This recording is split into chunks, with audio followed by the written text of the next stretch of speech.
உயர்ந்த தீனுல் இஸ்லாம் என்ற சிறப்பான ஒரு மார்க்கத்தை அல்லாஹ் சுப்ஹானஹு வ தஆலா வழங்கியிருக்கிறார். இந்த மார்க்கத்தில் மனிதன் பிறந்ததிலிருந்து அவன் மரணிக்கும் வரைக்கும் அவனுடைய அனைத்து துறைகளுக்கும் ஆழமாக, விரிவாக, துல்லியமாக வழிகாட்டியிருக்கிறது. அவனுடைய ஆன்மீக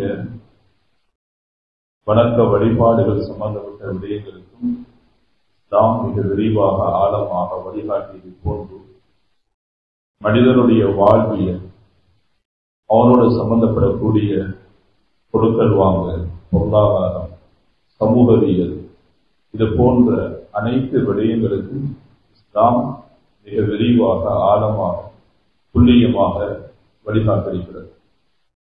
எனவே ஒரு இஸ்லாமியராக இருக்கக்கூடியவர் எப்படி ஆன்மீக வழிபாட்டில் கவனம் எடுக்கிறோமோ, பக்குவமாக, பேணுதலாக அவைகளில்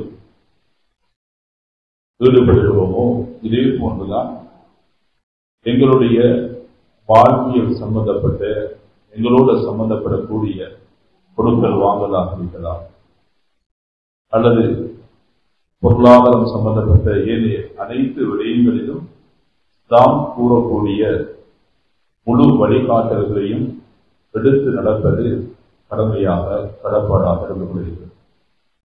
மேலான நண்பர்களே, சகோதரர்களே, அதில் ஒரு மிக முக்கியமான ஒரு தலைப்பு தான் இன்று உங்களுடன் இந்த குத்துபா பிரசங்கத்தில் உரையாடலாம் என்று நினைக்கின்றேன். இன்று எங்களுடைய வாழ்க்கையில் ஒரு விடுபட்ட, ஒரு மறக்கடிக்கப்பட்ட ஒரு அம்சம்தான் அனந்தர சொத்தினுடைய ஒரு பாடம்.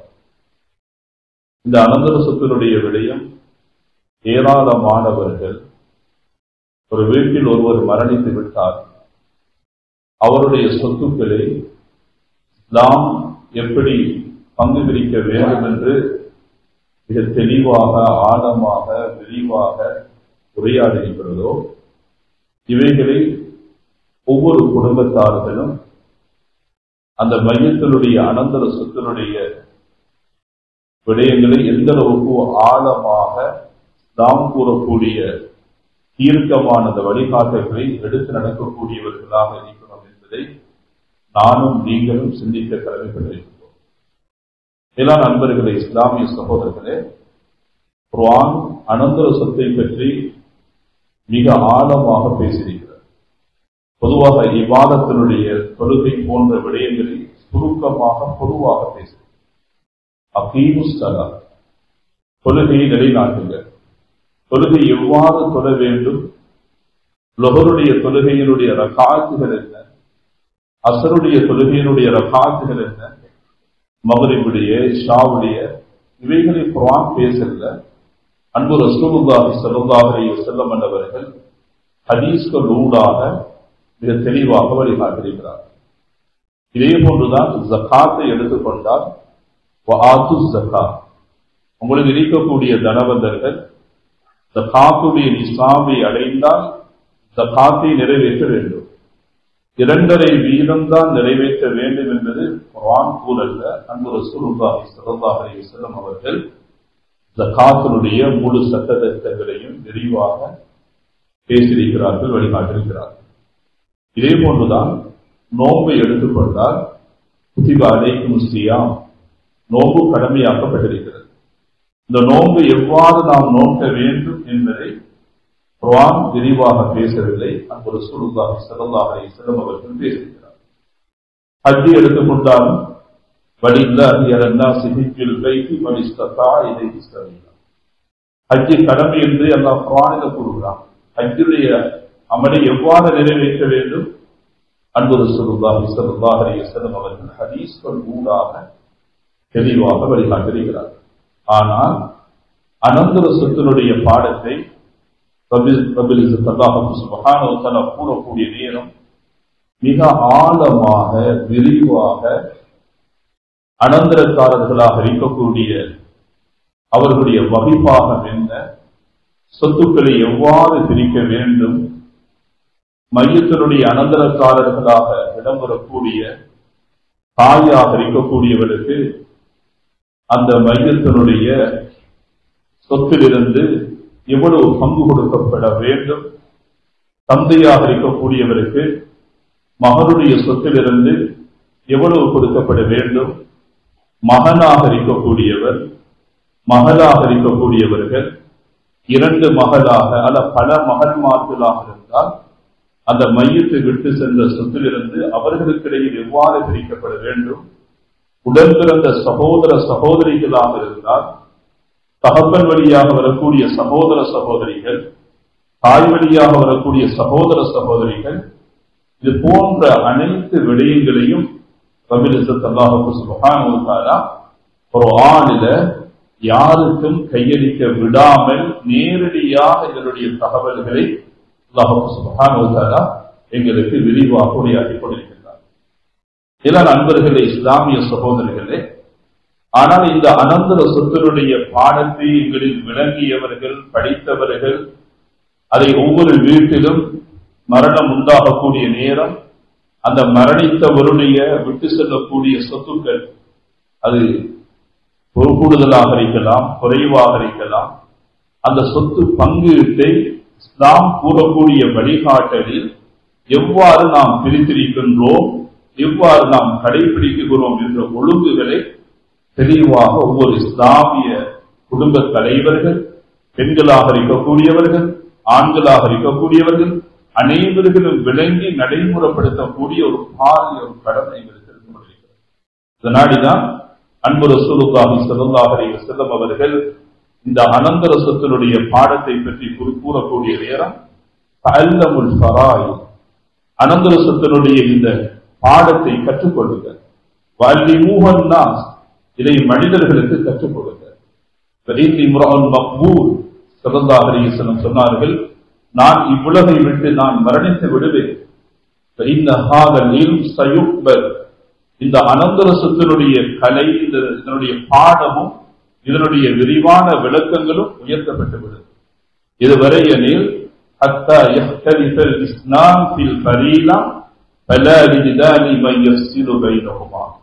இரண்டு மனிதர்கள், இரண்டு ஒரு குடும்பத்தை சார்ந்தவர்கள் தங்களுடைய சொத்துக்களை எவ்வாறு பிரித்து கொள்ள வேண்டும் என்ற விடயத்தில் அவர்கள் கருத்து முரண்படக்கூடியவர்களாக இருப்பார்கள். அவர்களுக்கு இடையில் ஏற்பட்ட அந்த கருத்து முரண்பாட்டை விளங்கி அனந்தர சொத்தை தீர்க்கமான முறையில் பிரித்துக் கொடுக்கக்கூடியவர்கள் யாரும் இல்லாமல் இருக்கக்கூடிய நிலை உண்டாக போகிறது என்ற விவரத்தை அன்பு ரசூலுல்லாஹி ஸல்லல்லாஹு அலைஹி வஸல்லம் அவர்கள் முன்வைத்திருக்கிறார்கள். இலான அன்பர்களே, சகோதரர்களே, அவ்வளவு இல்மின் யுன்ஸஅ மின் உம்மத்தி, இந்த உம்மத்தில் முதலாவது உயர்த்தப்படக்கூடிய ஒரு பாடம் அனந்தர சொத்தினுடைய பாடமாக இருக்கிறது. எனவே எமது வீடுகளில், எமது ஊர்களில் ஏராளமான திடீர் ஜனாசாக்கள் மரணம் உண்டாகிறது. ஆனால் மரணித்தவருடைய அந்த சொத்துக்களை எவ்வாறு பங்கு பிரிக்க வேண்டும் என்ற விவரம் இல்லாதவர்கள் ஏராளமாக இருக்கப்படுகிறது. எல்லா நண்பர்களே, இஸ்லாமிய சகோதரர்களே, எனவே இந்த பாடத்தை ஒவ்வொருவர்களும் தெளிவாக நாம் விரிவாக விளங்கிக் கொள்ள வேண்டும். அதே போன்றுதான் உயிரோடு இருக்கக்கூடிய நேரத்தில் பெற்றோர்களாக இருக்கக்கூடியவர்கள் தனது குழந்தைகளுக்கு மத்தியில் தனது சொத்துக்களை பிரிப்பதாக இருந்தால் அதையும் இஸ்லாம் மிக ஆழமாக விரிவாக உயிரோடு இருக்கக்கூடிய நேரத்தில் அந்த சொத்துக்களை எவ்வாறு பங்குடு செய்ய வேண்டும் என்ற வழிகாட்டல்களை இதற்கு முன்வைத்திருக்கிறார். அதில் பெற்றோர்களாக இருக்கக்கூடியவர்கள் குழந்தைகளுக்கு மத்தியில் எந்த பாகுபாடும் இல்லாமல், ஏற்றத்தாழ்வு இல்லாமல், வித்தியாசம் இல்லாமல் நீதமாக சமமாக அந்த சொத்துக்களை பங்கு பிரிக்கப்பட வேண்டும் என்ற ஒரு வழிகாட்டலை அன்பு ரசூலுல்லாஹி ஸல்லல்லாஹு அலைஹி வஸல்லம் அன்னவர்கள் சொன்னது மாத்திரமல்ல, அருமை சஹாபாக்களுக்கு மத்தியில் நடைமுறைப்படுத்தி காட்டியிருக்கிறார்கள். சஹீஹுல் புகாரி போன்ற கிரந்தங்களில் வருகிறது, பஷீர் இப்னு ஸஅத் ரலியல்லாஹு அன்ஹு அவர்கள் ஒரு சந்தர்ப்பத்தில் தனது மனைவி அம்ரா பின்த் அப்துல் ரஹ்மான் என்ற தனது மனைவிக்கு முன்னால் தனது மகன், அருமை மகன் நொமான் அவர்களுக்காக அவர்களுடைய ஒரு சொந்தமான ஒரு அடிமை ஆணை அன்பளிப்பாக கொடுத்தார்கள்.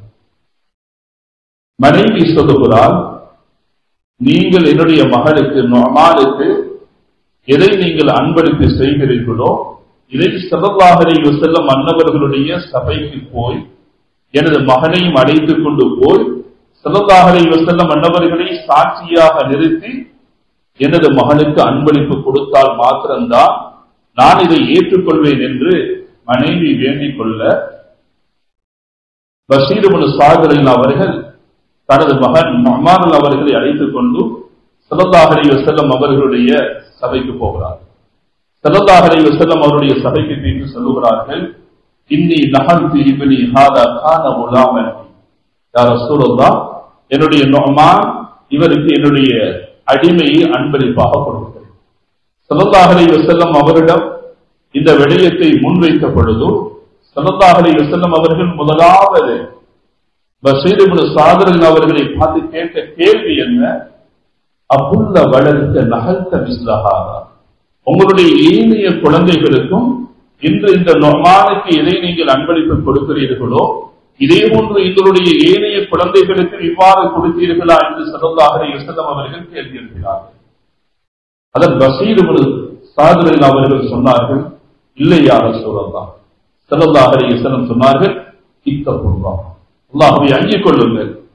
ஃபாதிலு ஃபீ அவுலாதிக்கும், உங்களுடைய குழந்தைகளுடைய விடயத்தில் நீதமாக நேர்மையாக நீங்கள் நடந்து கொள்ள வேண்டும் என்று ஸல்லல்லாஹு அலைஹி வஸல்லம் அன்னவர்கள் சொன்னது மாத்திரமல்ல, சஹீஹ் முஸ்லிம் போன்ற கிரந்தங்களிலே பதிவாகிறது.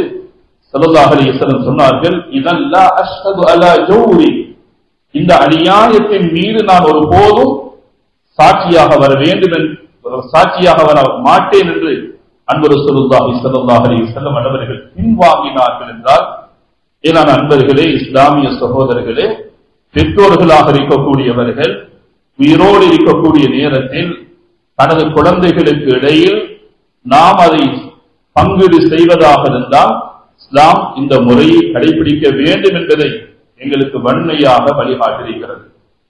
ஏன்னா நண்பர்களே, சகோதரிகளே, ஆனால் அதே நேரம் சில குழந்தைகள் நிரந்தர நோயாளிகளாக இருக்கிறார்கள், அங்கவீனர்களாக இருக்கிறார்கள், புத்தி சுவாதீனம் உள்ளவர்களாக இருந்தால் ஏனைய குழந்தைகளை விட அவ்வாறான குழந்தைகளுக்கு அவர்களுடைய வாழ்வியலை அடிப்படையாக கொண்டு அவர்களுக்கு கூடுதலாக கொடுப்பதை இஸ்லாம் வரவேற்றிருக்கிறது. ஆனால் சில நண்பர்களே, இஸ்லாமிய சகோதரர்களே, உலமாக்கள் இமாம் அஹ்மது பின் ஹம்பல் போன்ற இமாம்கள் சொல்லுகிறார்கள், உயிரோடு இருக்கக்கூடிய நேரத்தில் தனது சொத்துக்களை பிரிக்காமல் இருப்பதுதான் சிறந்தது, அதை மக்ரூஹ் என்று சொல்லுகிறார்கள். ஏன் அல்லாஹ் சுப்ஹானஹு வ தஆலா குர்ஆனில அனைவர்களுக்கும் அனந்தரக்காரர்களாக இருக்கக்கூடிய தாயாக இருக்கட்டும், மகளாக இருக்கட்டும், மகனாக இருக்கட்டும், மனைவியாக இருக்கட்டும், இவர்களுக்கு மத்தியில் எவ்வாறு சொத்துக்களை நீளமாக நேர்மையாக பெரியவர்களாக சிறியவர்களாக ஆண்களாக பெண்களாக பலகீனர்களாக யாராக இருக்கட்டும் இவர்களுக்கு மத்தியில் எவ்வாறு சொத்தை பங்கு பிரிக்க வேண்டும் என்பதை அல்லாஹ் மிக நுணுக்கமான முறையில் நீளமான முறையில் நேர்மையான முறையில் அல்லாஹ் சுப்ஹானஹு வ தஆலா அந்த சொத்து பங்கீட்டை எங்களுக்கு அழகாக ஒரு தீர்க்கமான வழிகாட்டல் ஊடாக எங்களுக்கு முன்வைத்திருக்கிறார். எல்லா நண்பர்களே, சகோதரிகளே, இதனாடி நாம் உயிரோடு இருக்கக்கூடிய நேரத்தில் சில பெற்றோர்கள் அவர்கள் பாகுபாடு காட்டி விடுவார்கள், வித்தியாசம் செய்து விடுவார்கள், ஏற்றத்தாழ்வு காட்டி விடுவார்கள், அநீதி செய்து விடுவார்கள். இதனாடி தான் சில இமாம்கள், நீங்கள் மௌத்தாகிவிட்டால் உங்களுடைய முழு சொத்துக்களும் அது நீங்க விடுபடக்கூடிய அசையா பொருள், அசையும் பொருள், மேலான நண்பர்களே, சகோதரிகளே, அது கடையாக இருக்கட்டும், வீடாக இருக்கட்டும், வாகனமாக இருக்கட்டும், தந்தை அணிந்திருந்த உர்லோஸாக இருக்கட்டும், அவர் பாவித்த ஆடைகளாக இருக்கட்டும், அவர் நோய்க்காக பாவித்த மருந்து வகைகளாக இருக்கட்டும், அவருடைய பெருமதியான செருப்பாக இருக்கட்டும், அனைத்தும் அனந்தர சொத்தாக இருந்து கொண்டிருக்கிறது. எல்லா நண்பர்களே, சகோதரிகளே, எமது உலமாக்கள் மிக தெளிவாக விரிவாக இதை பற்றி பேசி இருக்கிறார்கள். முதலாவது, வீட்டுக்குள் நாம் ஒன்றாக வசிக்கக்கூடியவர்கள் வீட்டுக்குள் இருக்கக்கூடிய தளபாடங்களில் இருந்து இது யாருக்குரியது என்று அடையாளப்படுத்தப்பட வேண்டும் என்பதையும் உலமாக்கள் எங்களுக்கு தெளிவாக முன்வைத்திருக்கிறார்கள். தூங்கக்கூடிய கட்டிலில் இருந்து, நாம் உடுப்பு வைக்கக்கூடிய அலமாரியில் இருந்து, சமையல் அறையில் இருந்து, நாம் உண்ணக்கூடிய தளபாடங்களில் இருந்து, இவைகள் அனைத்தும் யாருக்குரியது? வீட்டுக்குள் இருக்கக்கூடிய தளபாடங்கள் மூத்த மகனுக்கா, மூத்த மகளுக்கா, இளைய மகளுக்கா, இளைய மகனுக்கா என்பதை மிக தெளிவாக இமாம்கள் அதை எங்களுக்கு முன்வைத்திருக்கிறார்கள். ஏன் மௌத்து என்பது வயசு வித்தியாசம் என்று மூத்தவரோ இளையவர் இல்லாமல் மௌத்து வந்துவிடும். மௌத்து வந்துவிட்டால் அவருடைய சொத்துக்கள் அடையாளப்படுத்தப்பட வேண்டும். அனைத்தும் பாவித்த பொருட்கள் அனைத்தும் அனந்தர சொத்தாக இருக்கிறது. வெறுமனே அவருடைய கைவசம் இருக்கக்கூடிய பணம் மாத்திரம் அல்ல, அவருடைய நகை மாத்திரம் அல்ல, பேங்க்ல இருக்கக்கூடிய பணம் அல்ல, அவருடைய வாகனம் மாத்திரம் அல்ல, அவருடைய கடை அல்லது அவருடைய தோட்டம், அவருடைய வயல், எல்லா நண்பர்களே சகோதரர், பாவித்த பொருட்களும் அனந்தர சொத்து என்ற விடயத்தை உலமாக்கள் மிக விரிவாக தெளிவாக எங்களுக்கு உரையாற்றியிருக்கிறார்கள். இவைகள் அனைத்தும் அனந்தர சொத்தினுடைய தலைப்பின் கீழ் ஒன்றிணைக்கப்பட்டு அனந்தரக்காரர்களாக இருக்கக்கூடியவர்களுக்கு இடையில் அதை முறையாக இஸ்லாம் கூறக்கூடிய வழிகாட்டல் அடிப்படையில் அதை பிரித்துக் கொடுக்கப்பட வேண்டும் என்பதை எங்களுக்கு உலமாக்கள் வழிகாட்டியிருக்கிறார்கள். எல்லா நண்பர்களே சகோதரர்களே, இந்த முறையில் எமது வீடுகளில் எமது பெற்றோர்கள் அல்லது பெற்றோருடைய பெற்றோர்கள் பாட்டனாக இருக்கக்கூடியவர்களுக்கு அனந்தர சொத்தில் அவருடைய வகிபாகம் என்ன? தாயினுடைய தாய் ஜெத்தாக இருக்கக்கூடியவருக்கு அனந்தர சொத்தில் என்ன பங்கீடு கொடுக்க வேண்டும்? தந்தையினுடைய சகோதரர்களாக இருக்கக்கூடியவர்கள் அது தந்தையினுடைய கூட பிறந்த சகோதராக இருக்கலாம், அல்லது தந்தை வழியாக வரக்கூடிய சாச்சாவாக பெரியப்பாக இருக்கலாம். இவர்களுக்கு அனந்தர சொத்தில் என்ன பங்குரிமை இருக்கிறது என்பதை எல்லாம் எமது உலமாக்கள் மிக விரிவாகவே ஆழமாகவே வழிகாட்டியிருக்கிறார்கள். இதான் நண்பர்களே சகோதரர்களே, ஆனால் இதை அறிந்து விளங்கி இஸ்லாம் கூறக்கூடிய இந்த வழிகாட்டலை நடைமுறைப்படுத்தியவர்கள் யார் என்பதுதான் கேள்வியாக இருந்து கொண்டிருக்கிறது. அல்லாஹ் சுப்ஹானஹு வ தஆலா இந்த அனந்தர சொத்தினுடைய பாடத்தை பற்றி அல்லாஹ் குறிப்பிட்டதற்கு பின்னால் தில்க ஹுதூதுல்லாஹ், இது அல்லாஹ்வுடைய வேலி எல்லை. யார் இதுக்கு வழிபடுகிறார்களோ, அல்லாஹ்வுடைய கட்டளை நடைமுறைப்படுத்துகிறார்களோ, அல்லாஹ் அவர்களுக்கு நிரந்தரமான சுவர்க்கம் கொடுக்கக்கூடிய நன்மாராயத்தை குறிப்பிடுகிறார். அதே நேரம் வமை யஸில்லாஹ வ ரசூலஹு யதஅத்த ஹுதூதஹு யுத்ஹிலுஹு நாரன் காலிதன் ஃபீஹா வலஹும் அஸாபும் முஹீன். யார் இந்த அல்லாஹ்வுடைய இந்த கட்டளைகளை வரையறைகளை தாண்டி எல்லை மீறி மன இச்சையை யாரு கடைபிடிக்கிறார்களோ, அல்லாஹ் அவர்களுக்கு நரக நெருப்பை இந்த குர்ஆனுடைய வசனத்திலே எச்சரிக்கை செய்யக்கூடிய ஒரு மிக முக்கியமான ஒரு ஆயத்தாக இருந்து கொண்டிருக்கிறது. ஏதா நண்பர்களே, இஸ்லாமிய சகோதரர்களே, இந்த அனந்தர சொத்தினுடைய விடயத்தில் ஒவ்வொருவரும் கவனம் எடுக்க வேண்டும். நாம் எத்தனையோ விடயங்களில் வணக்க வழிபாடுகளில் நாம் பேணுதல் உள்ளவர்களாக, நாம் அதில் மிகவும் கவனம் செலுத்தக்கூடியவர்களாக, அவருடைய ஆன்மீக வளர்ச்சிக்காக முயற்சிக்கக்கூடியவர்களாக இருக்கிறோம். ஆனால் என்னுடைய மௌத்துக்கு பின்னால் என்னுடைய அனந்தரக்காரர்கள் எனது சொத்துக்களை நீளமாக நேர்மையாக அவைகளை பங்கீடு செய்வார்களா என்பது ஒரு கேள்விக்குறியாக இருந்து கொண்டிருக்கிறது. இஸ்லாம் கூறக்கூடிய இந்த வழிகாட்டல்களை உதாசனம் செய்தனுடைய பின்னணியில் ஒன்றல்ல, பல குடும்பங்கள் இன்றும் கண்ணீரும் கம்பளையுமாக மன உடைவோடு வாழக்கூடியவர்கள் ஏராளமாக இருந்து கொண்டிருக்கிறார்கள். எல்லா நண்பர்களே, இஸ்லாமிய சகோதரர்களே, இந்த அனந்தர சொத்தினுடைய இந்த பாடம் அல்லாஹு அக்பர், எந்த மதத்திலும் எந்த மார்க்கத்திலும் உலகம் முடியும் வரைக்கும் எந்த தீர்க்கதரிசிகளாலும் ஏற்படுத்த முடியாத அளவுக்கு மிக மிக மிக நுட்பமாக நீளமாக அல்லாஹ் சுப்ஹானஹு வ தஆலா இந்த சொத்துக்களை எங்களுக்கு அழகாக பிரிக்கக்கூடிய இந்த பாடத்தை முன்வைத்திருக்கிறார். ஜாஹிலியத்தில் ஒரு முறையை கடைபிடித்தார்கள். ஜாஹிலியத்தில் பெண்களாக இருக்கக்கூடியவர்கள், சிறார்களாக இருக்கக்கூடியவர்கள், பலகீனர்களாக இருக்கக்கூடியவர்களுக்கு அனந்தர சொத்தில் எந்த வகிவாகவும் எந்த உரிமையும் கிடையாது. அந்த கோட்பாட்டில் அந்த கலாச்சாரத்தில் வாழ்ந்தார்கள். ஸல்லல்லாஹு அலைஹி வஸல்லம் அன்னவர்கள் இந்த காலத்தில் தான் இஸ்லாத்தில் அனந்தர சொத்தில் பங்கீடு இருக்கிறது, உரிமை இருக்கிறது என்ற விடயம் பேசப்படக்கூடிய நேரம் கணவன் வஃபாத்தாகக்கூடிய நேரம் கணவனுக்கு குழந்தை இருந்தால் மனைவியினுடைய சொத்தில் கணவனுடைய சொத்தில் 8 கொடுக்கப்பட வேண்டும். கணவனுக்கு குழந்தை இல்லை என்றால் கணவனுடைய சொத்தில் 4 கொடுக்கப்பட வேண்டும். தனியாக ஒரு மகள் வருகிறாள் என்றால் தந்தையினுடைய தாயினுடைய சொத்தில் அந்த மகளுக்கு அரைவாசி கொடுக்கப்பட வேண்டும். 2 பெண்களோ அல்லது அதைவிட கூடுதலாக வந்தால் தாயோ அல்லது தகப்பனோ மரணித்து விட்டால் அவருடைய சொத்துக்களில் இருந்து 2 பெண் குழந்தைகளோ அல்லது அதைவிட கூடுதலாக இருக்கக்கூடிய பெண் குழந்தைகளுக்கு முழு சொத்தில் 3/2 கொடுக்கப்பட வேண்டும் என்ற இந்த பாடம் இதை குறிப்பிடக்கூடிய நேரம் அன்றைய சஹாபாக்கள் தங்களுக்கு இடையில் கேள்வி எழுப்பினார்கள். அல்லாமா ஜரீர் தபரி ரஹ்மத்துல்லாஹி அவர்கள் ரயீசுல் முஃபஸ்ஸிரீன் ஹஜ்ரத் இப்னு அப்பாஸ் ரலியல்லாஹு அவர்களுடைய ரிவாயத்தை பதிவு செய்கிறார்கள்.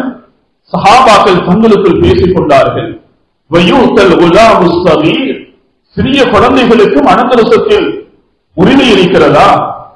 வதூத்தல் பின்த் அன்னிஸ், பெண் குழந்தைகளுக்கு சொத்தில் அரைவாசி கொடுக்கப்பட வேண்டும். வதூத்தல் மர்ஆ அர்ருபு வஸ்ஸும், கணவனுக்கு குழந்தை இருந்தால் கணவனுடைய சொத்தில் 8 கணவனுக்கு குழந்தை இல்லை என்றால் அந்த கணவனுடைய சொத்தில் மனைவிக்கு 4 கொடுக்கப்பட வேண்டும் என்று சொல்கிறார்களே, இது எவ்வாறு சாத்தியமாகும்?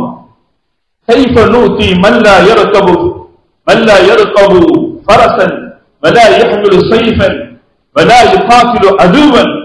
இந்த பெண் கூட்டத்தார்கள் குதிரைகளில் பிரயாணம் செய்வது கிடையாது, வாளை ஏந்துவது கிடையாது, எதிரிகளுடன் யுத்தங்களில் சென்று போராடுவது கிடையாது. இந்த பெண் சமூகத்தார்களுக்கும் அனந்தர சொத்தில் உரிமை இருக்கிறதா என்று கேள்வி எழுப்பக்கூடிய நிலை உண்டானது. சஹாபாக்கள் பேசிக் கொண்டார்கள். இதை பற்றி பேச வேண்டாம், அமைதியாக நாம் மௌனிகளாக இருப்போம். லஅல்ல ரசூலுல்லாஹி ஸல்லல்லாஹு அலைஹி வஸல்லம் யன்சாஹு, ஸல்லல்லாஹு அலைஹி வஸல்லம் அவர்கள் இதை மறக்கட்டும். அவ் நகூலு ஃபயுகையிருஹு, அல்லது ஸல்லல்லாஹு அலைஹி வஸல்லம் அவருடைய தெரிந்த அனந்தர சொத்தினுடைய விடயத்தை பேசி இந்த சட்டங்களை மாற்றுமாறு நாம் பேசுவோம் என்றெல்லாம் தங்களுக்குள் பேசிக் கொண்டார்கள். இதான நண்பர்களே, சகோதரர்களே, அல்லாஹ் சுப்ஹானஹு வ தஆலாவுடைய குர்ஆனுடைய வசனம் லிர்ரிஜாலி நஸீபும் மிம்மா தரக்கல் வாலிதானி வல் அக்ரபூன் வலின்னிசாஇ நஸீபும் மிம்மா தரக்கல் வாலிதானி வல் அக்ரபூன் மிம்மா கல்ல மின்ஹு கஸர் நஸீபன் மஃதூபா. அல்லாஹ்வுடைய இந்த சட்ட வாக்கை கியாமத் நாள் வரைக்கும் யாராலையும் மாற்ற முடியாது. எவ்வாறு தொழுகையினுடைய நேரம் குறிக்கப்பட்ட நேரத்தை யாருக்கும் நேர சமூக சந்தர்ப்பங்களுக்கு தோதுவாக நிலைமைகளுக்கு தோதுவாக மாற்ற முடியாதோ, இதே போன்றுதான் இந்த அனந்தர சொத்தினுடைய ஒவ்வொருவர்களுக்கும் கொடுக்கப்படக்கூடிய இந்த பங்கீட்டு முறையை கியாமத் நாள் வரைக்கும் யாராலும் மாற்றி அமைக்க முடியாத தீர்க்கமான உறுதியான சட்டத்திட்டமாக ரப்பல் இஸ்ஸத் அல்லாஹ் சுப்ஹானஹு வ தஆலா இதை அறிமுகப்படுத்தியிருக்கிறார். இதன் நண்பர்களே, சகோதரர்களே, ஸல்லல்லாஹு அலைஹி வஸல்லம் அவர்கள் நடைமுறைப்படுத்தி காட்டினார்கள். ரிவாயத்திலே வருகிறது, ஸல்லல்லாஹு அலைஹி வஸல்லம் அவர்களுடன் ஸஅத் இப்னு ரபீஅ் அவர்கள் உஹதுடைய யுத்தத்திலே கலந்து கொண்டு ஷஹீதாக்கப்பட்டு விட்டார்கள். ஷஹீதாக்கப்பட்ட உடனே ஸஅத் இப்னு ரபீஅுடைய சகோதரர் ஸஅத் இப்னு ரபீஅுடைய வீட்டுக்கு சென்று ஸஅத் இப்னு ரபீஅுடைய முழு சொத்துக்களையும் எடுத்துக் கொண்டு வந்து விட்டார். மனைவியும் 2 பெண் குழந்தைகளுக்கும் ஒன்றும் கிடையாது, வெறும் கையோடு இருக்கிறார்கள். ஸல்லல்லாஹு அலைஹி வஸல்லம் அவர்களிடத்தில் ஸஅத் இப்னு ரபீஅ் அவர்களுடைய மனைவி 2 பெண் குழந்தைகளையும் அழைத்துக் கொண்டு ஸல்லல்லாஹு அலைஹி வஸல்லம் அவர்கள் வந்து சொன்னார்கள், யா ரசூலல்லாஹ், இந்த 2 பெண் குழந்தைகளும் ஸஅத் இப்னு ரபீஅுடைய மகள்மார்கள், நான் மனைவியாக இருக்கிறேன். ஸஅத் இப்னு ரபீஅ் உங்களுடன் உஹதுடைய யுத்தத்திலே கலந்து கொண்டு ஷஹீதாக்கப்பட்டு விட்டார். அவர் ஷஹீதாக்கப்பட்டதற்கு பின்னால அவருடைய சகோதரன் வீட்டுக்கு வந்து அவருடைய முழு சொத்துக்களையும் எடுத்துக்கொண்டு போய்விட்டார். எவ்வாறு இந்த குழந்தைகளை நான் பராமரிப்பது என்று தனக்கு இடம்பெற்ற அந்த அநியாயத்தை அன்பு ரசூலுல்லாஹி ஸல்லல்லாஹு அலைஹி வஸல்லம் அவர்கள் முன்வைக்கக்கூடிய நேரம் ஸல்லல்லாஹு அலைஹி வஸல்லம் அவர்கள் அமைதியாக இருந்தார்கள். குர்ஆனுடைய வசனம் இறங்கியது.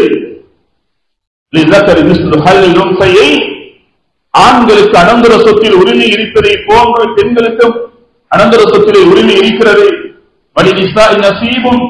பெண்களுக்கும் அனந்தர சொத்திலே உரிமை இருக்கிறது என்ற இந்த குர்ஆனுடைய வசனம் இறங்குகிறது. அன்பு ரசூலுல்லாஹி ஸல்லல்லாஹு அலைஹி வஸல்லம் அவர்கள் சாத் இப்னு ரபீஅ அவர்களுடைய சகோதரர் அந்த இரண்டு பெண் குழந்தைகளுடைய சாட்சாவை ஸல்லல்லாஹு அலைஹி வஸல்லம் அவர்களுடைய சபைக்கு அழைப்பித்தார்கள். அந்த சொத்துக்களை கொண்டு வரப்பட்டது. ஸல்லல்லாஹு அலைஹி வஸல்லம் அவர்கள் அந்த முழு சொத்துக்களை 24 பங்குகளாக பிரித்தார்கள். சாத் இப்னு ரபீஅனுடைய முழு சொத்துக்களிலும் மனைவியாக இருந்த அவர்களுக்கு முழு சொத்துலையும் 8 கொடுத்தார்கள். 24 3 பங்கை கொடுத்தார்கள். இரண்டு பெண் குழந்தைகளுக்கும் முழு சொத்திலும் 3 24 3 16 பங்கு. மொத்தமாக சாத் இப்னு ரபீஅனுடைய மனைவிக்கும் 2 பெண் குழந்தைகளுக்கு 19 பங்குகளை கொடுத்துவிட்டு மீதமாக கூடிய 5 பங்குகளை சாத் இப்னு ரபீஅனுடைய சகோதரர் அந்த 2 பெண் குழந்தைகளுடைய சாட்சாவுக்கு அசபா என்ற அடிப்படையில் ஸல்லல்லாஹு அலைஹி வஸல்லம் அவர்கள் இந்த சொத்துக்களை இவ்வாறுதான் பங்கீடு செய்ய வேண்டும் என்பதை நடைமுறைப்படுத்தி காட்டினார்கள். ஏனால் நண்பர்களே, இஸ்லாமிய சகோதரர்களே, இந்த அனந்தர சொத்தினுடைய பாடம் இது ஜும்மாவுடைய இந்த ஃபத்வா பிரசங்கத்தில் மாத்திரம் பேசி முடிக்க முடியாது. இது நீண்ட தலைப்புள்ள ஒரு தலைப்பாக இருக்கிறது. இதை விரிவாக நாம் ஒவ்வொருவரும் இதை படித்து விளங்கி நடைமுறைப்படுத்தக்கூடியவர்களாக மாற வேண்டும். யாரும் அநியாயம் செய்துவிட வேண்டாம். இன்னியளவாவது தனது மனோ இச்சைகளை பயன்படுத்த வேண்டாம். மனோ இச்சைகளுக்கு முன்னுரிமை கொடுக்க வேண்டாம். குர்ஆனுடைய இந்த சட்ட யாப்பை ஒவ்வொரு வீடுகளில் இருக்கக்கூடிய பெற்றோர்களும் உள்ளத்துக்கு எடுக்க வேண்டும், கவனம் எடுக்க வேண்டும். நடைமுறைப்படுத்துவதில் நாம் ஒவ்வொருவர்களும் வீர நடை போட வேண்டும். இதான் நண்பர்களே, இஸ்லாமிய சகோதரர்களே, அன்று வாழ்ந்தவர்கள், எமது முன்னோர்கள், எமது சலஃபுகள் அனந்தர சொத்துடைய விடயத்தில் இவ்வளவு பக்குவமாக அல்லாஹ் அக்பர் ஒவ்வொரு வரலாறுகளும் படிக்கக்கூடிய நேரம் எங்களுக்கு ஆச்சரியமாக இருக்கிறது. ஏன்னா நண்பர்களே, சகோதரிகளே, கணவன் பார்த்தாகதா அவருக்கு 1 மனைவியா, 2 மனைவியா, 3 மனைவியா, 4 மனைவியா? 4 மனைவிகளுக்கும் அனந்தர சொத்தில் பங்கிருக்கிறது. 4 மனைவிமார்களுடைய குழந்தைகளுக்கும் அனந்தர சொத்தில் கணவனுடைய அந்த சொத்திலிருந்து நீதமாக நேர்மையாக கொடுக்கப்பட வேண்டும். இதில் என்ன நடக்குகிறது என்று ஏராளமாக நாம் பார்க்கக்கூடிய நேரம், 2 திருமணம் முடித்தவர்கள் மூத்த மனைவியிடத்தில் பார்த்தாகிவிட்டால் மூத்த மனைவியும் மூத்த மனைவியினுடைய குழந்தைகளும் கணவனுடைய முழு சொத்துக்களை அபகரித்துக் கொள்கிறார்கள். 2வது மனைவிக்கோ 2வது மனைவியினுடைய குழந்தைகளுக்கோ அனந்தர சொத்தில் ஒன்றும் இல்லாமல் வெறும் கையோடு கண்ணீரும் கம்பளையுமாக சாபம் செய்து கொண்டு அல்லாஹ்விடத்திலே மன்றாடியவர்களாக அல்லாஹ்விடத்திலே கதறியவர்களாக இருக்கக்கூடிய ஏராளமான குடும்பம் இது இருந்து கொண்டிருக்கிறது. எல்லா நண்பர்களே, இஸ்லாமிய சகோதரர்களே, இதை படிக்க வேண்டும், விளங்க வேண்டும். இப்னு கையிம் ஜௌஸி ரஹ்மத்துல்லாஹி அவர்கள் சிஃபத்து ஸஃபா என்ற தனது கிதாபிலே பகதாதினுடைய நாட்டில் 2 பெண்கள், 2 சக்கரத்திகள், ஒரு கணவனுடைய 2 மனைவிமார்களும் அனந்தர சொத்தினுடைய பாடத்தை விளங்கி எப்படி நடைமுறைப்படுத்திக் கொண்டார்கள், எவ்வளவு நீளமாக, எவ்வளவு நேர்மையாக, யாருக்கும் எந்த அநியாயம் செய்யாமல் அழகாக நடந்து கொண்ட வரலாற்றை கியாமனால் வரக்கூடிய ஒவ்வொரு பெண் சமூகத்தார்களும் ஒவ்வொரு மனைவிமார்களாக இருக்கக்கூடியவர்கள் தனது கணவன்மார்களுடைய சொத்துக்களை எவ்வாறு பங்கிடிக்கப்பட வேண்டும் என்பதற்கு அழகான ஒரு சமூகத்தை அவர்கள் பதிவு செய்கிறார்கள். ஒரு இமாம் அவர்கள் பஜாரில் பிடவை வியாபாரம் செய்யக்கூடியவர். இவர் ஒரு நாள் 2வது திருமணம் முடித்து விட்டார். நீண்ட வரலாறு. இவ்வாறு சில காலங்கள் போகக்கூடிய நேரம் மூத்த மனைவியிடத்தில் இருக்கக்கூடிய சந்தர்ப்பம், இவருக்கு சக்கராத் ஏற்படுது, மௌத் உண்டாகிறது, வஃபாத்தாகி விடுகிறார். மூத்த மனைவிக்கு 2வது மனைவி இருக்கிற விடயம் தெரியும். உடனே என்ன செய்கிறார், தனது கணவருடைய முழு சொத்துக்களையும் கணக்கெடுக்கிறார். முழு சொத்துக்களையும் கணக்கெடுக்கக்கூடிய நேரம் 8000 தீனார்கள் முழு சொத்தாக இருக்கிறது. இந்த 8000 தீனார் 2வது மனைவிக்கு எந்த குழந்தைகளும் கிடையாது. மூத்த மனைவிக்கு ஒரு ஆண் குழந்தை. எனவே இஸ்லாம் குர்ஆன் என்ன சொல்லுகிறது, கணவன் வஃபாத்தாக கூடிய நேரம் கணவனுக்கு குழந்தை இருந்தால் மனைவிக்கு 8/1. அந்த 8/1 தான் ஒரு மனைவியோ 2 மனைவியோ 3 மனைவியோ 4 மனைவியோ அந்த 8/1 கிடைக்கக்கூடியது அவர்களுக்கு இடையில் சமமாக பிரித்துக் கொள்ள வேண்டும். இது குர்ஆனுடைய ஒரு சட்டையாகும்.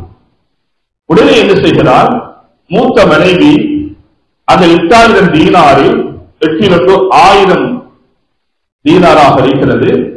அந்த 1000 தீனாரை எடுத்து தனக்கு 500 எடுத்துட்டு இரண்டாவது மனைவிக்குள்ள அந்த 500ஐயும் ஒரு பொதியில் போடுகிறார், ஒரு பையில் போடுகிறார். பாக்கி 7000 தீனார்களும் குர்ஆனுடைய சட்டை யாக்கும் பிரகாரம் ஆண் குழந்தைக்கு கொடுக்கப்படும், தனது மகனுக்கு கொடுத்து விடுகிறார்.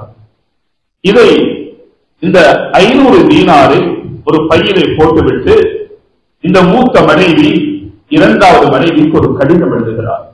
ஜௌஜி வ ஜௌஜி, உன்னுடைய கணவர் வஃபாத்தாகிவிட்டார். அவர் வஃபாத்தாக கூடிய நேரம் அவருடைய முழு சொத்துக்களும் 8000 தீனாராக இருக்கிறது.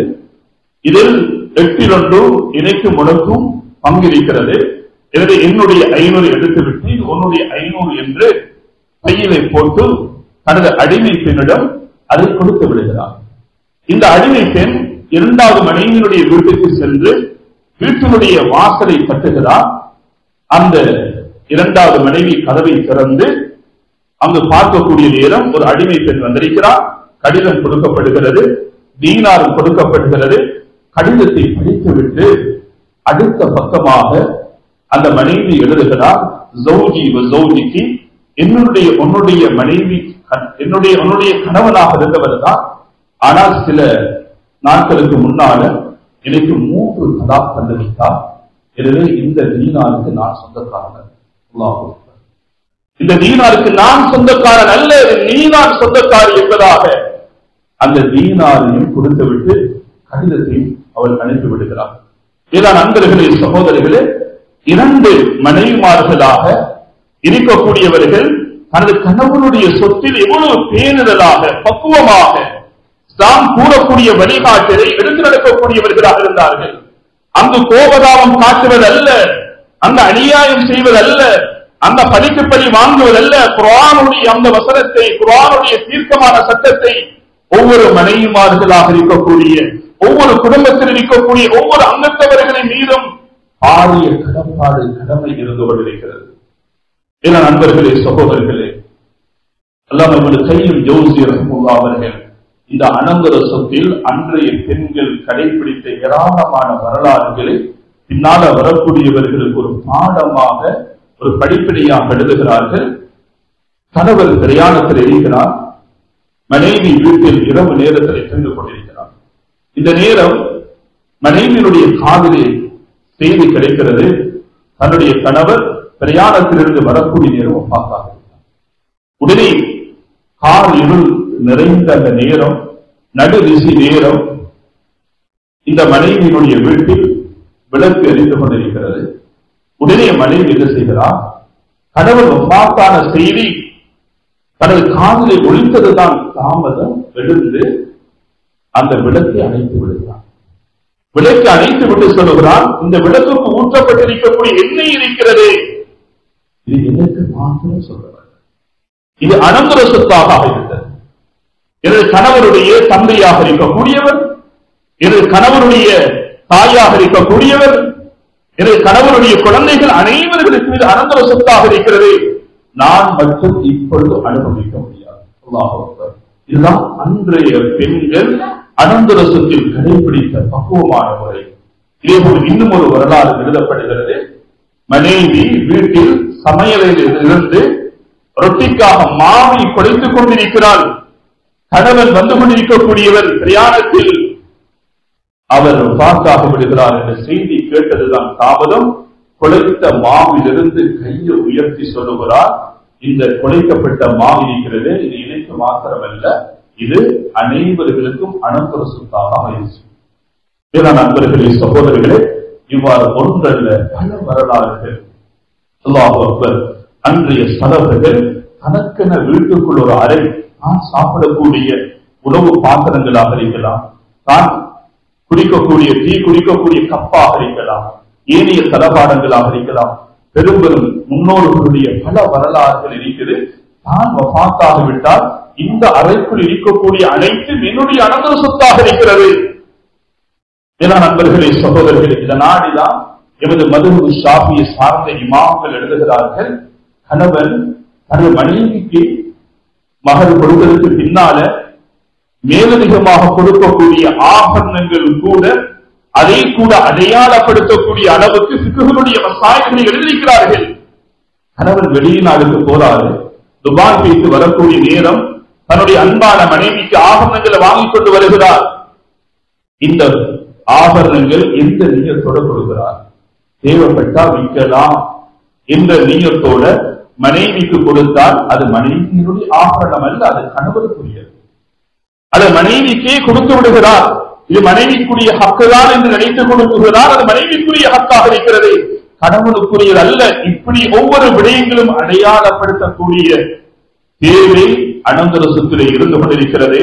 வஃபாத்துக்கு பின்னால் வீட்டில் இருக்கக்கூடிய தளபாடமாக இருக்கட்டும், தலையணியாக இருக்கட்டும், பெட்ஷீட்டாக இருக்கட்டும், ஆடைகளாக இருக்கட்டும், அவருடைய கையில் அணிந்திருக்கக்கூடிய உருவசாக இருக்கட்டும், மோதிரமாக இருக்கட்டும், செருப்பாக இருக்கட்டும், அனைத்தும் அனந்தர சொத்து என்ற தலைப்பை அவர் பாவித்த பெணரோடு உட்பட அனந்தர சொத்தாக இருக்கும். இதனால்தான் பாப்பா இரவு வஃபாத்தாகிட்டாரு, மூத்த மகன் ஜனாசாவுடைய விடயத்துல கவனமாக கஷ்டப்பட்டு சிரமப்பட்டு அந்த ஜனாசா அடக்கம் செய்யக்கூடிய விடயத்தில் ஈடுபட்டாரு.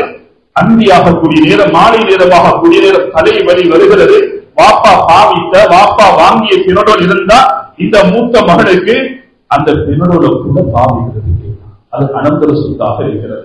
தூரத்தில் இருந்து ஜனாசாவில் கலந்து கொள்வதற்காக வரக்கூடியவர்களுக்காக வாப்பா விட்டு செல்லக்கூடிய அந்த சொத்திலிருந்து, பணத்திலிருந்து அவர்களுக்கு அங்கு டீயோ அல்லது கோப்பியோ கொடுப்பது அதுவும் இயலாத விடயமாக இருக்கிறது. அனைத்தும் அனந்தர சொத்து என்ற விடயத்தை தெளிவாக விலகிக் கொள்ள வேண்டும்.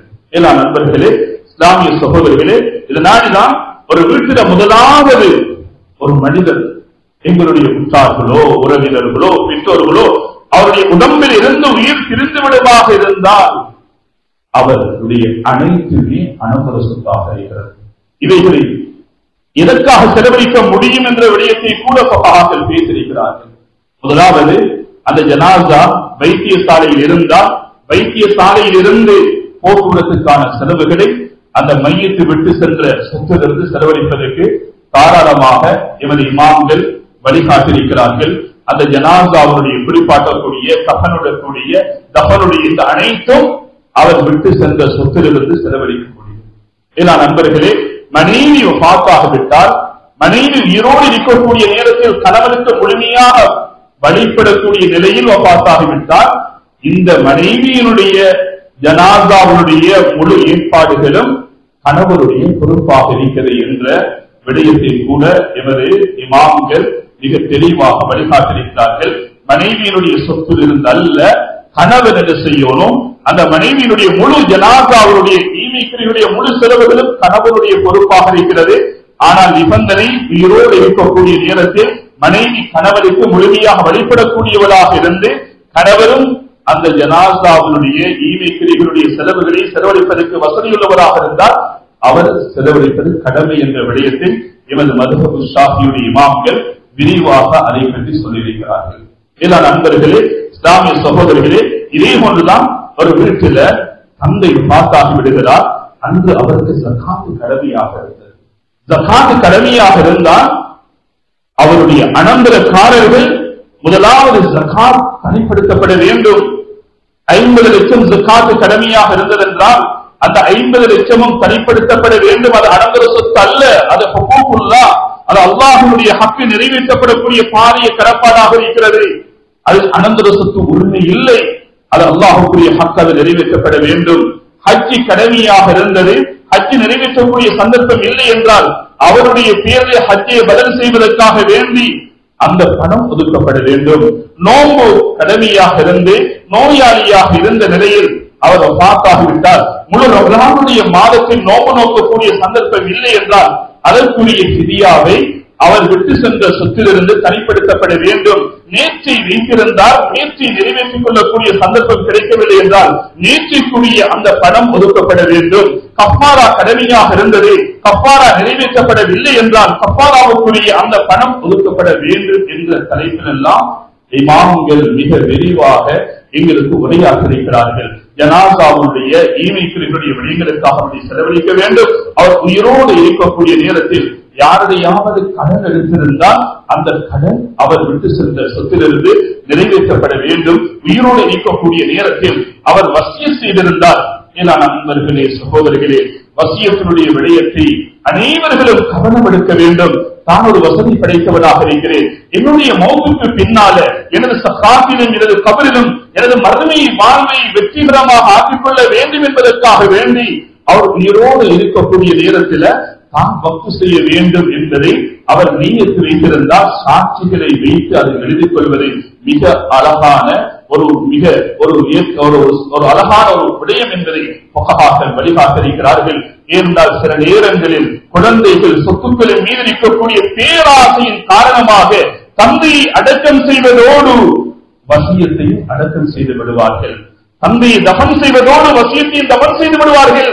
ஏன் வசியத்து என்பதை மஸ்ஜிதுக்காக அல்லது அனாதை இல்லங்களுக்காக, விருதுகளுக்காக, இஸ்லாமிய நிலையங்களுக்காக கொடுக்கப்பட வேண்டும் என்ற விடயம் என்று அது யாருக்கு தெரியும்? வீட்டுக்குள் இருக்கக்கூடிய குடும்பத்தார்களுக்கு மாத்திரம் தெரியும். சில நேரங்களில் சொத்தினுடைய பேராசை வசியத்தை தடுத்துவிடும். அதில் மோசடி செய்து விடுவார்கள், இருட்டடிப்பு செய்து விடுவார்கள், அநியாயம் செய்து விடுவார்கள். இதனால் தான் குர்ஆனில் அல்லாஹ் சுப்ஹானஹு வ தஆலா கடனுக்கு முன்னால் வசியத்தினுடைய விடயத்தை முன்படுத்தி இருக்கிறார். ஏன்? வசியத்தில் மோசடி இடம்பெறக்கூடாது. அனந்தரக்காரர்களாக இருக்கக்கூடியவர்கள் தந்தையினுடைய வசியத்தை நீளமாக நேர்மையாக எந்த கையாளர்களும் இல்லாமல் நிறைவேற்ற வேண்டும் என்பதற்காக அல்லாஹ் சுப்ஹானஹு வ தஆலா குர்ஆனில் கூட அதை பற்றி பேசுகிறார். மேலான அன்பர்களே, இஸ்லாமிய சகோதரர்களே, எனவே அனந்தர சொத்துடைய பாடம் விரிவான பாடம். அல்லாஹ் சுப்ஹானஹு வ தஆலா பெண்களுக்கு எவ்வாறு கணவன் வஃபாத்தாகக்கூடிய நேரம் மனைவி கற்பனையாக இருந்தால், கற்பனையாக இருக்கக்கூடிய வயிற்றில் சிசுவாக இருக்கக்கூடிய குழந்தை ஆணாக இருக்கட்டும் பெண்ணாக இருக்கட்டும், 2 குழந்தைகளாக இருக்கட்டும், 2 ஆண் குழந்தைகளாக இருக்கட்டும், 2 பெண் குழந்தைகளாக இருக்கட்டும், ஆணும் பெண்ணுமாக இருக்கட்டும் என்றாலும் அவர்களுக்கும் அந்த கணவருடைய சொத்தில் அந்த குழந்தைகளுக்கு வயிற்றில் இருக்கக்கூடிய சிசுக்களுக்கும் அனந்தர சொத்தில் பங்கு இருக்கிறது என்ற தெளிவை இமாம்கள் மிக தெளிவாக ஆழமாக குர்ஆன் ஹதீஸிலிருந்து எங்களுக்கு வழிகாட்டியிருக்கிறார்கள். மேலான அன்பர்களே, இஸ்லாமிய சகோதரர்களே, வளர்ப்பு குழந்தைகளுக்கு அனந்தர சொத்தில் எந்த பங்கு கிடையாது. ஜினாவிலே கிடைத்த குழந்தைகளுக்கும் எந்த பங்கும் கிடையாது. இன்று ஏராளமாக அந்த விடயங்களும் இடம்பெறக்கூடிய நிலைமைகள் இல்லாமல் இல்லை. நாம் பார்க்கலாம், நிக்காஹ் திருமண பேச்சுவார்த்தை நடந்து விடுகிறது. இஸ்லாமிய அடிப்படையில் அக்கது நடக்கல, கணவன் மனைவியாக ஆகல, ஆனால் பேச்சுவார்த்தை போய்கொண்டிருக்கிறது. இந்த நேரத்தில் அவர்கள் என்ன செய்கிறார்கள்? தொடர்பாடல் கொண்டு தாம்பத்திய உறவுல ஈடுபட்டு விடுகிறார்கள். எனவே கணவனுடைய மனைவியுடைய 2 குடும்பத்தார்களும் 1 வருடத்துக்கு பின்னால இடம்பெறக்கூடிய நிக்காக அவசரமாக நிக்காஹ் என்ன செய்கிறார்கள்? அக்கது ஏற்பாடு செய்யப்படுகிறது, திருமணம் ஏற்பாடு செய்யப்படுகிறது. அந்த யுவதியும் அந்த வாலிபரும் அவர்கள் அகதுக்கு முன்னால தாம்பத்திய உறவில் ஈடுபட்டு குழந்தை நின்று விட்டால், மேலான அன்பர்களே, சகோதரர்களே, அது ஜினாவுடைய குழந்தை என்பதை யாரும் மறக்க தவறக்கூடாது. அது ஜினாவுல பிறந்த குழந்தை. அந்த கணவனாக ஊர் உலகத்திற்கு அவர் பேரெடுக்கக்கூடியவர் அந்த பெண் குழந்தையாக இருந்தால் அவர் வழியும் அல்ல. அவருடைய சொத்திலோ தாயுடைய சொத்திலோ அந்த ஜினாவுல கிடைத்த குழந்தைக்கு அனந்தர சொத்தில் பங்கு இல்லை என்ற விடயத்தையும் தெளிவாக விளங்கிக் கொள்ள வேண்டும். எல்லா நண்பர்களே, இஸ்லாமிய சகோதரர்களே, எனவே அனந்தர சொத்துடைய பாடம் ரொம்ப விரிவான பாடம். எமது சலஃப்கள், எமது முன்னோர்கள் ரொம்ப கவனம் எடுத்தார்கள். ரொம்ப ஆழமாக விரிவாக ஒரு வீட்டிலே மையத்து விழுந்து விட்டால் முதலாவது இமாம்களிடத்தில் அதற்குரிய எத்தனை அனந்தரக்காரர்கள் இருக்கிறார்கள், அவருடைய சொத்துக்கள் என்ன, இதை எவ்வாறு பங்கு பிரிக்கப்பட வேண்டும் என்பதை கேள்விக்கு மேல் கேள்வி எழுப்பக்கூடிய அடிப்படை இருந்தது. அதனால் அவர்கள் வாழ்ந்தவர்களும் ஆழமாக இந்த பாடத்தை விளங்கியிருந்தார்கள். அவர்களுக்கு அல்லாஹ் இந்த அனந்தர சொத்துல கொடுத்த ஆழமான அறிவு இன்றைய நவீன உலகத்தில் கணனி உலகத்தை வாழக்கூடியவர்கள் கூட செய்து முடிக்க முடியாத அளவுக்கு ரொம்ப வேகமாக ரொம்ப நுணுக்கமாக ஒரு சில கணக்கொள்களே அதை கணக்கு பார்த்து தீர்க்கக்கூடிய ரொம்ப அறிவாளியாக இருந்தார்கள். ஒரு வரலாற்றை சொல்லிவிட்டு எனது குத்பா பிரசங்கத்தை நான் முடிக்கிறேன். சொல்லப்படுகிறது தலீப் நபி தாலிப் ரலியல்லாஹு அவர்கள் ஒரு நாள் இருக்கிறார்கள். அவரிடத்தில் ஒரு பெண்மணி வந்து சொல்லுகிறார், எனது சகோதரர் வஃபாத்தாகிவிட்டார். அவர் வஃபாத்தாகக்கூடிய நேரம் 800 திரகங்களை அனந்தர சொத்தாக விட்டு சென்றார். இந்த சொத்தை காதி சுழைந்தவர்கள் தான் பங்கு பிரித்தார்கள். அதை பங்கு பிரித்து அந்த 800 தீனார்களை இணைத்து தந்த சொத்து ஒரே ஒரு தீனாறு தான். அவர் அநியாயம் செய்து விட்டார், அவர் அக்கிரமம் செய்து விட்டார். இதை நீங்கள் கேட்க வேண்டும் என்று தலீப் நபி தாலிப் அவர்களிடத்தில் அந்த பெண்மணி வந்து ஷிகா செய்த நேரம் அலி ரலியல்லாஹு அவர்கள் அந்த பெண்மணியை பார்த்து கேட்ட கேள்விதான் அற்புதமாக இருக்கிறது. இந்த பெண் 2 விடயம் தான் சொன்னார். தனது சகோதரர் மௌத்து, அவர் மௌத்தாகக்கூடிய நேரம் 800 திரகத்தை அனந்தர சொத்தாக விட்டு சென்றார். தலீப் நபி தாலிப் அவர்கள் அந்த பெண்மணியை பார்த்து கேட்டார்கள், ஹல் மாத அஹூகி, அவருடைய சகோதரர் மௌத்தாகக்கூடிய நேரம் அன்சௌஜத்தில் அவருக்கு ஒரு கணவன் இருந்தாரா, வபின்தை 2 பெண் குழந்தைகள் இருந்தார்களா, வஉம்மின் அவருடைய தாய் இருந்தார்களா, வஸ்னை அஸ்ர அஹின் ஷகீகின் கூட பிறந்த உன்னோட ஏனைய 12 ஆண் சகோதரர்கள் அங்கி நீ இருந்தாயா என்று கேட்கக்கூடிய நேரம் அந்த பெண்மணி சொன்னார், நாம் ஓம் என்று சொல்லக்கூடிய நேரம் சொன்னார், இதுதான் அவருடைய அனந்தரசத்தில் பங்காக இருக்கிறது, இதைவிட கூடாது குறையாது. அது எவ்வாறு 24ஆக பங்கு பிரிக்கப்பட வேண்டும். 24 மனைவியாக இருக்கக்கூடியவருக்கு 8 என்றால் 3 பங்கு கொடுக்க வேண்டும்.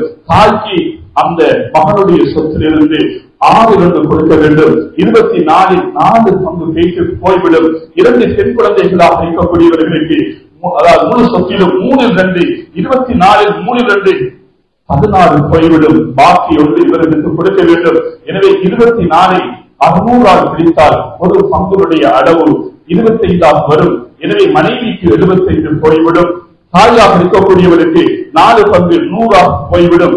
2 பெண் குழந்தைகளுக்கு 16 பங்கு 400, மொத்தம் 575 பங்குகள் போய்விட்டால் 25 பங்குகள் அவருடன் சேர்த்து 12 கூட பிறந்த ஆண் சகோதரர்களாக இருந்தால் ஆணுக்கு 2 பங்கு கொடுக்க வேண்டும் என்றால் அந்த 12 பேருக்கு 24 போக இந்த பெண்ணுக்கு 1 பங்கு கொடுக்க வேண்டும் என்ற ஒரு சட்டத்தை கலீல் அவர்கள் ரொம்ப வேகமாக சொல்லக்கூடிய அளவுக்கு இந்த பாடத்திலே ஆழமாக விரிவாக அன்று பண்டிதர்களாக இருக்கிறார்கள். எனவே இந்த அனந்தர சொத்தினுடைய பாடத்தை படித்து மிக அழகாக நடைமுறைப்படுத்தக்கூடிய சமூகமாக மாறுவதற்கு எல்லாம் அல்லாஹ் சுப்ஹானஹு வ தஆலா தௌஃபீக் செய்வானாக. யா அல்லாஹ் எங்களுடைய பாவங்களை மன்னித்து யா அல்லாஹ் அவரது ஒவ்வொரு சட்டங்களையும் முறையாக நேர்மையாக நடைமுறைப்படுத்தக்கூடிய உண்மையான முஃமின்களுடைய பட்டியலில்